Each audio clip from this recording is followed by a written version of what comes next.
Bien le bonjour à toutes et à tous. Dans la grammaire de l'Ancien Empire, nous avons vu les multiples traductions pour la forme 7gmf.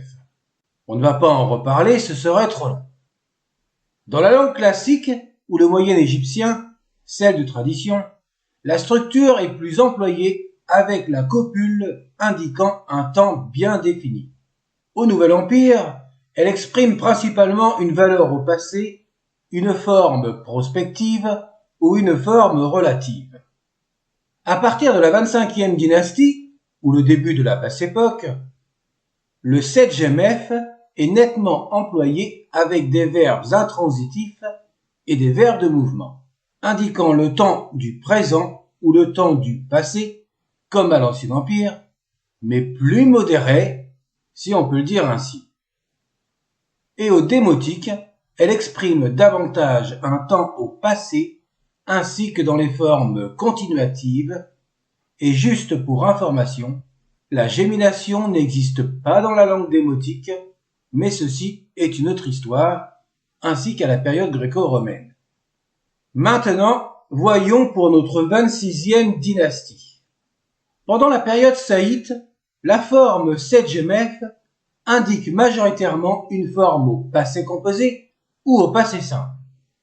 En effet, la plupart des textes indiquent une narration. On peut dénommer cette structure en temps absolu. Les verbes attestés peuvent être transitifs, intransitifs, et il existe la voix active et la voix passive. Les verbes n'ont pas de désinence et la gémination ne se fait pas. Et le verbe ready se note dit.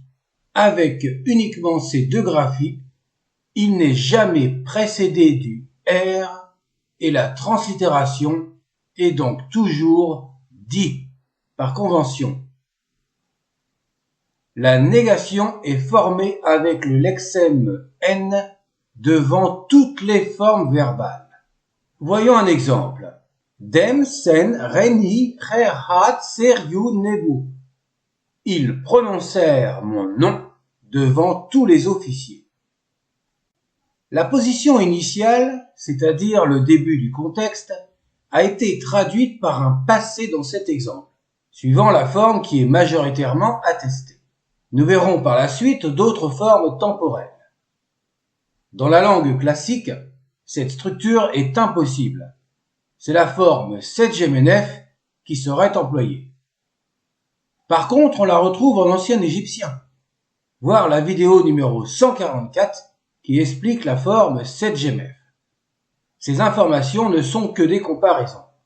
Et en début de cette playlist, nous avons indiqué que les scribes de la 26e dynastie reprenaient les textes et structures de l'Ancien Empire. N'oublions pas que la valeur du pronom indéfini on peut être employée. On aurait par exemple dem tu reni. On a prononcé mon nom. Et la négation serait en dem tu reni. Bref, voyons un deuxième exemple. Ad baku her beg en nebu. Les serviteurs furent en colère en raison de la paresse de leur maître. Ici, nous avons un verbe à la valeur adjectivale être en colère. Ces deux exemples peuvent refléter également une valeur circonstancielle et l'on pourrait rajouter notre conjonction quand, sans qu'elle ne soit exprimée dans l'écriture égyptienne. Par exemple, quand ils prononcèrent mon nom, quand les serviteurs furent en colère, etc., etc., etc., etc., etc. Ça va, c'est pas trop compliqué l'ancien égyptien. Allez, on continue. Avec une valeur au passé composé, par exemple avec une négation, en, in, sen, sedjefau, er, gersen. Ils n'ont pas apporté l'ensemble des provisions. Et un exemple avec un temps à la voix passive et la négation, en, teha, hep, her, hekau. Aucune loi n'a été transgressée concernant les gouverneurs. En effet, la traduction par « la loi n'a pas transgressé » semble dépourvu de sens. À la rigueur, la loi peut être modifiée, mais une loi qui transgresse, et comme on dit souvent, ça dépend du contexte. En anglais, pour les traductions du passé, on pourrait traduire par un prétérit ou un present perfect, et j'en passe. Comme nous pouvons traduire par un passé simple ou un passé composé. C'est encore une concordance de temps, étant donné qu'il n'y a pas de désinence entre la voix active et la voix passive. On traduira selon le contexte, comme l'exemple 24. Mais revenons à l'exemple 23. On pourrait traduire dans ce cas par « Elles n'ont pas été apportées les provisions dans leur ensemble », ce qui bien sûr exprime pratiquement la même chose, mais le contexte n'indique pas le sujet « il ». La forme négative CGMF indique généralement une impossibilité. L'exemple 24 peut se traduire par « Aucune loi n'a pas pu être transgressée ». En contrepartie de la structure appelée temps absolu, exprimant une action qui a été réalisée dans le passé, il existe la structure dénommée temps nominal, indiquant une répétition dans une syntaxe circonstancielle. Dans les textes de la période saïte, le verbe ma'a, voir, et le verbe wenen, être, sont les seuls à conserver leur gémination. À noter que la négation du temps nominal n'est pas attestée. Le verbe irrégulier ready peut s'écrire de 3 manières et le verbe ii s'écrit de 2 façons. À la 25e dynastie, les verbes de faibles sont géminés et les géminés conservent leur réduplication. Ce temps absolu, en fait, c'est la forme nominale imperfective en merref de l'égyptien de tradition qui s'est conservée, donc, jusqu'à la 25e dynastie. Elle correspond à la vidéo 57 de la grammaire du Moyen Empire. Le verbe irrégulier ready devrait être didi, comme dans la langue classique. De par le fait qu'à partir de la 26e dynastie, l'écriture cursive étant le démotique et que la gémination n'existe pas. Il est possible que les scribes aient voulu également représenter dans l'écriture hiéroglyphique l'absence de cette gémination sous l'influence du démotique. Quant au verbe ma'a, étant donné que les 2 premiers signes représentent la faucille et l'œil qui se lisent ma ou ma, le deuxième vautour s'est conservé dans l'écriture. En l'absence de lecture attestée de l'ancien égyptien, les lectures étaient peut-être simplement ma ou ma, en allongeant le son a. Le deuxième vautour ne peut pas être un signe superfétatoire, puisqu'il est noté à chaque fois. Tout ceci relève de l'étymologie et de l'origine de l'ancienne lecture qui a pu subsister jusqu'au copte. Mais ceci est une autre histoire, encore et encore. Dans la translittération, on notera toujours les 2 A. À la fin de la période saïte, ou un peu avant le début de la 27e dynastie, la forme merref, avec la gémination, s'écrit de nouveau dans les textes hiéroglyphiques. Reprenons l'exemple 8 de la vidéo de l'infinitif, la numéro 190, dans un autre contexte. Wen, Hut, Wa, Setep, Gersen, Uch, Hemef, Iret Kat. Tous les domaines étaient en ruine, alors Sa Majesté a ordonné de réaliser des travaux. La forme en Uj indique une action qui sera définie comme une habitude ou une répétition. Il faut comprendre que si un quelconque bâtiment est détruit, on va le reconstruire. Dans ce sens, à défaut d'avoir une gémination permettant d'indiquer la forme nominale à la place du verbe uj, qui n'est pas un verbe faible, on peut en déduire que cela peut être une forme absolue. Mais le contexte indique une circonstancielle, car Sa Majesté a ordonné de réaliser.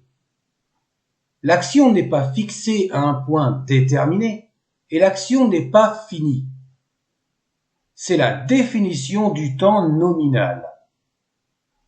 Contrairement aux exemples précédents, les numéros 21 à 24, le temps absolu est un temps fini. Il n'est plus en cours. D'où l'adverbe à l'heure, qui a été rajouté dans le texte, exprimant une circonstancielle. On peut aussi traduire par si bien que, par conséquent, etc. Mais aussi par depuis que. Depuis que les temples sont en ruine, Sa Majesté ordonne de réaliser des travaux. Cette traduction est intéressante car elle indique le temps au présent, mais se rapporte à un événement situé dans le passé. C'est le but d'une action en cours. Tout dépend donc des adverbes et des conjonctions, ce qui influe sur la concordance des temps. C'est la différence entre le temps absolu et le temps nominal. Également, comme l'égyptien classique, la forme nominale s'emploie avec des conjonctions. Elles sont majoritairement attestées avec le verbe wenen. Nous avons er jusqu'à ce que, mi comme lorsque, tel que, en mer afin que, pour que, et refet quand, lorsque. C'est donc selon le contexte et les conjugaisons que le temps verbal s'y prêtera. Et le verbe sera toujours écrit wenen en tant que forme nominale dans une circonstancielle. Exemple, wenenef hena en. Jusqu'à ce qu'il soit avec nous. Refet wenenef hena en. Lorsqu'il sera avec nous, ou alors quand il était avec nous. Le temps nominal peut être traduit par un présent en fonction du contexte, comme indiqué précédemment, avec une négation dans la syntaxe avec n avant que, qui sera suivi du subjonctif en français. Di tu chet en saef en uf. On a donné une propriété à son fils avant qu'il ne vienne. Le verbe ready est toujours écrit simplement avec le signe D37, quand il est suivi du pronom indéfini tout. On a mis cet exemple parce que nous n'en avons pas parlé précédemment. À savoir, tout comme le temps absolu, la voix passive existe également au temps nominal, ainsi que le pronom indéfini. A contrario, la négation n'est pas attestée pour le temps nominal, à la voix active comme pour la voix passive. La particule non enclitique setch, alors, peut être employée au temps nominal, ce qui renforce la circonstancielle. Setch, utchesh sen, hena, rekeru. Alors, ils s'enfuirent avec les ornements.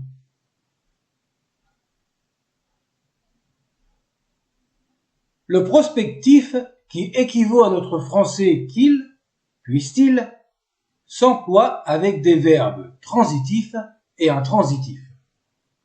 Il existe également la voix active et passive. Les valeurs du passé et du futur sont également présentes. La négation est formée avec le verbe tem, qui se placera avant la structure 7gmf. À la voix passive, il n'y a aucune attestation qui ne soit employée avec un pronom suffixe et sa négation n'est pas attestée. Le verbe irrégulier ready se note di et le verbe iwi se note you. Exemple, mère, nesu, chen hes chen. Puisse le roi vous aimer et vous louer. Ou alors, le roi vous aimera et vous louera. S'il y avait une négation, t'aimes serait placé avant le verbe aimer. T'aimes, mère, nesu, chen, etc. Notons cet exemple qui est employé avec en merut, afin que, en valeur prospective, en merut, smener i menu, afin que je puisse perpétuer les monuments, avec le pronom suffixe sous-entendu. On ne peut donc traduire qu'à la voix active, puisqu'il n'y a aucune attestation avec un pronom suffixe et la voix passive. En tout cas, jusqu'à aujourd'hui, dans tous les textes étudiés. De toute manière, il faudrait traduire dans ce cas « afin que je puisse être perpétué les monuments ». Ça ne veut pas dire grand-chose. On pourrait traduire par « afin que les monuments puissent me perpétuer », éventuellement avec des inscriptions. Mais cette syntaxe ne correspond pas car le sujet doit être après le verbe. On aurait en merut mener menu. Mais on aura également le pronom dépendant, et lui il s'écrit toujours. Et si les scribes font des erreurs, alors là, on peut rien faire et essayer de comprendre. Tout ceci pour vous expliquer ce que vous pouvez rencontrer comme analyse de texte si vous parcourez une revue qui parle des textes égyptiens. Mais dans un autre contexte, on peut traduire par une voix passive, et bien entendu avec une autre translittération. Et de surcroît, sans COD, et éventuellement avec par. Voyons cette autre possibilité de traduction, en merut mener menu, afin que les monuments puissent être perpétués. On pourrait rajouter la préposition in, être perpétué par les écrits, les scribes, etc., etc. Voyons cet autre exemple qui pourrait être traduit par la voix passive avec un pronom suffixe. Shesepef set etepef rs. Puisse-t-il la recevoir et en être satisfait? La première partie Shesepef set est simple. Le verbe plus le sujet plus le pronom dépendant féminin. La deuxième partie, nous avons le verbe etep plus le sujet f et la préposition er. Le verbe etep, qui est suivi de la préposition er, se traduit par être satisfait de ou contenter, satisfaire, et qui est suivi du pronom suffixe s puisque c'est une préposition. Ce n'est en aucun cas une voix passive, précédée de être, puisque l'on pourrait traduire par « puisse-t-il la recevoir et la satisfaire ». Pour information, cet exemple est noté dans le texte de la stèle de l'adoption de Nitocris. C'est la fille aînée du roi Psamétique Ier, qui part de Saïs pour aller à Thèbes et devenir une divine adoratrice. Elle partagera cette fonction avec une fille du roi Pianki de la 25e dynastie, Shepénoupet II, en héritant de toutes les propriétés. Il faut tout de même préciser que Psamétique Ier a attendu sa 9e année de règne pour renvoyer sa fille. Les égyptologues l'ont traduit par adoption, même si pour nous, ce n'est pas le sens premier auquel on pense. Il faut traduire adoption par succession dans ce contexte et plus particulièrement dans ce cas par une fonction exercée conjointement, la divine adoratrice. Et vu l'état de l'Égypte à cette époque, l'adoption est, comment dirais-je, contrainte à cause des envahisseurs, mais ceci est une autre histoire. Ce titre de divine adoratrice désigne des prêtresses consacrées au service d'un dieu, par exemple le dieu Amon, dans la région thébaine. Il y a beaucoup d'ouvrages, de traductions, d'explications de cette adoption sur le net, et gratuitement si cela vous intéresse. Voyons maintenant d'autres valeurs temporelles associées à des conjonctions ou des adverbes pour terminer cette longue vidéo. à cause de cette forme 7GMF qui est difficile à cerner pour ceux qui sont encore là.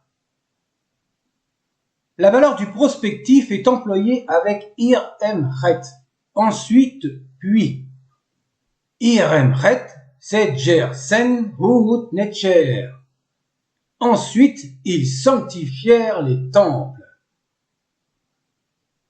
La préposition er peut se traduire par la conjonction autant que, de la même manière que. Nehem remetch ten er nehem chensen. Les gens vous sauveront autant que vous les sauverez.